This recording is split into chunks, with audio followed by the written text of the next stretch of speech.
আসসালামু আলাইকুম প্রিয় শিক্ষার্থী বন্ধুরা।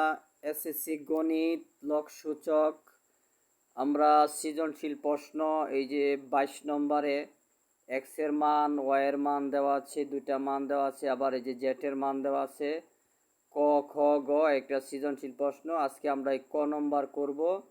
আমরা ইতিপূর্বে এই যে 21 নম্বরের এই সৃজনশীলটা আমরা শেষ করেছি।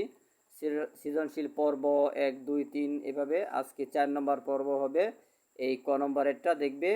এই ক নম্বরের আমি ডাকটা উঠায় রাখছি খাতার মধ্যে, দেখো তোমরা। এই যে 22 নম্বরের ক দেওয়া আছে মানটা, এই যে ক নম্বর দেওয়া আছে, এই যে লিখলাম। এখন এক্স এর মান নির্ণয় করতে বলছে ক নম্বরে। আমরা এক্স এর মানটা কিভাবে নির্ণয় করব? এই যে এক্স সমান যা দেওয়া আছে তাই, এটার মান নির্ণয় করলেই এক্স এর মান বের হয়ে যাবে। এখন আমরা দেখো এই যে ব্র্যাকেট দিলাম, 2 লিখলাম, পরে এ কিন্তু সূত্র পড়ছে এ পাওয়ার -1 সমান 1/a, এ পাওয়ার -1 সমান 1/a, এটা সূত্র। প্লাস পরে 3 এর জায়গায় 3, বি পাওয়ার -1 সমান 1/b, এটা সূত্র। এই যে এ পাওয়ার -1 সমান 1/a, তাহলে বি পাওয়ার -1 সমান 1/b। পরে ব্র্যাকেট উপরে পাওয়ার যেমনি আছে এমনি লক্ষ্য করো। পরে এইদিকে এই 2 উপরের সংখ্যা, 1 উপরের সংখ্যা, 1 আর 2 গুণ করে দাও, 2 একে 2, নিচের এ যেমনি আছে এমনি। প্লাস 3 গুণ হবে 1 এর সাথে, কারণ 1 উপরের 3 উপরের, গুণ করে দাও, 3 একে 3, নিচে আছে বি। পরে এভাবে ব্র্যাকেট দেয়া এইদিকে এই যে যেমনি পাওয়ার আছে এমনি। পরে দেখো এখানে লসাগু, ভগ্নাংশের যোগ বিয়োগ করলেই লসাগু করতে হয়, ভগ্নাংশের যোগ বিয়োগ হইলেই লসাগু করতে হয়। তাহলে লসাগু নিলে হর কত হবে? এখানে এ এখানে বি, একই সংখ্যা দা ভাগ না গেলে দুইটা গুণ করে দাও, এ বি গুণ করলে কত হবে? এ বি হবে। এখন দেখো হরে হরে বাক, ফলের সাথে লবের গুণ। এই মন্ত্রটা ভালো করে মুখস্থ করে রাখবি, এটা একটা সুন্দর ভগ্নাংশর একটা সুন্দর মন্ত্র। দেখো হরে হরে বাক, ফলের সাথে লবের গুণ, এটাও হর এটাও হর। ভাগের সময় যদি কোনো কিছু মিলে যায় তাহলে কাটা, তাহলে এখানে এ আর এ মিলে গেছে, কাটা কি থাকে? বি। তাহলে ভাগ করে ফল পাইলাম কত? বি। এই হলো হরে হরে ভাগ করে ফলের সাথে লবের গুণ, তাহলে ফল হইল বি। এ বি দিয়া 2 রে গুণ করো, 2b প্লাস এইখানে প্লাস থাকলে প্লাস দিবা, মাইনাস থাকলে মাইনাস দিবা।